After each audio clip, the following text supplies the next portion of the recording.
Jujutsu Kaisen एक ऐसा anime है जो मजे, स्टोरी, हाइप के साथ साथ एक बहुत ही यूनिक सेट ऑफ कैरेक्टर्स का प्रेजेंटेशन लाता है, जिसमें से एक one of the most anticipated villain माहितो है। एंड इनफैक्ट माहितो को एनिमे वर्ल्ड का one of the most anticipated villain कहना भी गलत नहीं होगा। एंड जुजुत्सु काइसन ने सीजन 2 के एपिसोड 1 में हमारे ऊपर एक और बॉम्ब फोड़ दिया, क्योंकि इस सीजन के अंदर हमें माहितो जैसे एक सुप्रीमली ओवरपावर्ड कैरेक्टर का एक न्यू फॉर्म मिलता है, जिसका नाम है instant spirit body of distorted killing. ये काफी यूनिक फॉर्म है इस कैरेक्टर के लिए, और जब मैं यूनिक की बात कर रहा हूँ तो मैं सिर्फ इस फॉर्म की बात नहीं कर रहा, बल्कि इस फॉर्म को ड्रॉप करने की टाइमिंग की भी बात कर रहा हूँ। माहितो अपने नॉर्मल फॉर्म में ही सब कुछ डोमिनेट कर रहा था, अपने कैरेक्टर से भी और अपनी स्ट्रेंथ से भी। चाहे तुम बात कर लो जोगो की बात ना मानना, या फिर नानामी और नोबारा को मानना, या फिर सुकुना को फेस टू फेस धमकी देना, ये सब कुछ माहितो अपने बेस फॉर्म में कर रहा था। एंड फिर जुजुत्सु काइसन के राइटर सोचते हैं जैसे मैं मापा स्टूडियो में एनिमेटर्स को तंग कर रहा हूँ, उनकी जान ले रहा हूँ, वैसे ही जुजुत्सु काइसन के कास्ट यानी यूजी और बाकी जो कास्ट है उनको तंग करने के लिए मैं इस ओवर पावर कैरेक्टर को एक और ओवर पावर फॉर्म दे देता हूँ।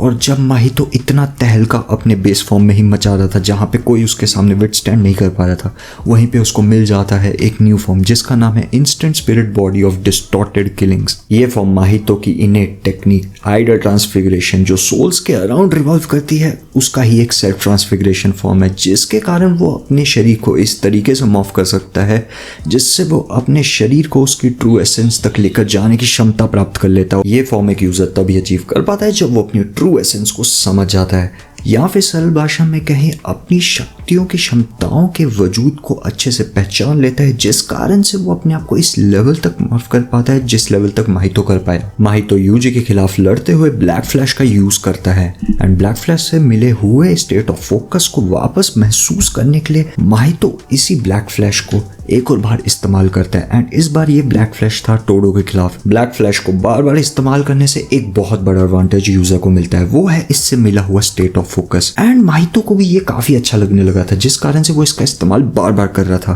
पर इसी बार बार इस्तेमाल किए गए और बार बार अटेन किए गए स्टेट ऑफ फोकस के कारण माहितो अपनी ट्रू एसेंस के रियलाइजेशन पे पहुंचता है, जिस कारण से वो अपने आप को इस फॉर्म के अंदर तब्दील करने में कामयाब रहता है। इस फॉर्म में आते ही माहितो अपने बेस फॉर्म से 200% ज्यादा पावरफुल हो जाता है। प्लस इसी फॉर्म में माहितो को एक elite level of defence and offence भी प्रोवाइड होता है, जो एक मैसिव डिफरेंस क्रिएट कर देता है। एंड ये डिफरेंस इतना होता है, यूजी जो सुपरनेचुरल ह्यूमन स्ट्रेंथ पोजेस करता है, वो इस फॉर्म में माहितो को इतना सा भी डैमेज नहीं दे पाता है। एंड इनफैक्ट यूजी ये भी ऐड ऑन करता है कि माहितो की फिजिकल बॉडी इस फॉर्म में इतनी ज्यादा स्ट्रॉन्ग है कि वो चोजो की hard and blood protected body को भी सरपास कर देती है। In terms of speed Mahito Yuji को आउटक्लास कर देता है। यूजी ये भी क्लेम करता है कि ये जो माहितो को न्यू फॉर्म मिला ये एक सिर्फ मेयर ट्रांसफिगरेशन ही है, बल्कि उससे कई गुना ज्यादा खतरनाक चीज। एंड इसी का अंदाजा हम इस चीज से भी लगा सकते हैं, यूजी इस फॉर्म के अंदर माहितो को एक सिंगल डैमेज देने में भी नाकामयाब रहता है। माहितो इस बैटल में यूजी को मारना चाहता था ताकि वो ट्रूली बॉर्न हो सके, जिसके लिए वो यूजी के खिलाफ अपनी किलिंग एफिशिएंसी को मैक्सिमाइज करने के लिए अपने ऊपर एक वाव सेल्फ इंपोज करता है इस न्यू फॉर्म के साथ। जिस वाव के अनुसार माहितो अपनी बॉडी को फर्दर ट्रांसफिगर नहीं कर सकता, पर उसके बदले उसे एक्सट्रीम डिस्ट्रक्टिव पावर का एक्सेस मिल जाता है। एंड ये वाव उसके टेंड्रिल्स जो उसके एल्बोस के ऊपर लगे हैं उस पर लागू नहीं होता, बल्कि इन टेंड्रिल्स के ऊपर एक अलग तरीके का वाव इंपोज्ड है, जिसके अनुसार माहितो अपने मन अनुसार अपने टेंड्रिल्स को आगे पीछे ऑल्टर कर सकता है उनके साइज को।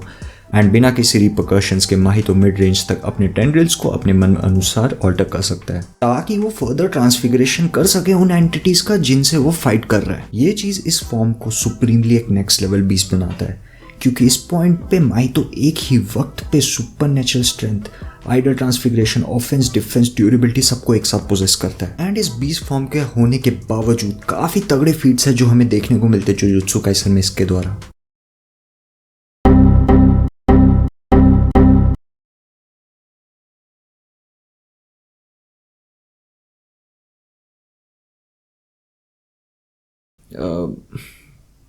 या बट इतना पावरफुल फॉर्म मिलने के बावजूद भी ये एक एपिसोड भी क्यों नहीं टिक पाया? तो मैं एक फन फैक्ट दिखाता हूँ।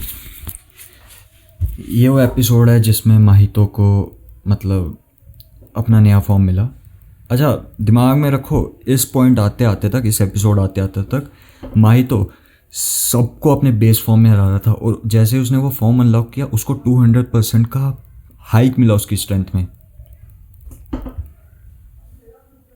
एंड इस पोर्शन के राउंड उसने अपना फॉर्म खोला, हाँ ये रहा, एंड ये रहा यहाँ पे खोला, एंड बड़ी अपना यहाँ पे गिरा हुआ है घुटनों पे। I mean bro just lasted 6 minute, our bro lasted even less than I last in bed. Bro क्या था ये? अच्छा तुम भी आलस करते हो, मैं भी आलस करता हूँ, इसलिए मैंने जो एंड का पार्ट है उसको शूट नहीं किया, राइट। तो ये जानने के लिए कि ये फॉर्म अगर इतना स्ट्रॉन्ग था तो ये हार क्यों गया और इतना बड़ा फेलियर क्यों साबित हुआ, एंड इवेंचुअली ये फेलियर ही है अगर ये 5 मिनट भी नहीं टिक पाया ढंग से तो, राइट। एंड उसका कारण जानने के लिए तुम्हें फॉलो करना होगा, फॉलो नहीं सब्सक्राइब करना होगा, ठीक है। एंड नेक्स्ट पार्ट में तुम्हें पता चलेगा कि क्यों एक्चुअली में एक गेम चेंजर मूव था और ये फॉर्म आने के बावजूद भी माहितो को क्यों एक्चुअली में हरा दिया गया।